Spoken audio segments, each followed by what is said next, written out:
வற்றாது பொய்கை வளநாடு கண்டு மலைமேலிருந்த குமரா உற்றார் எனக்கு ஒரு பேரும் இல்லை உமையாள்தனுக்கு மகனே தாடி தந்து அடியேனையாளும் முருகேசன் என்ற நரசே தாரமாக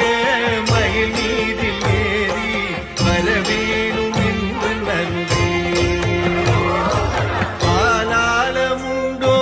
மகனாகி வந்து அடியாதமக்கு உதவி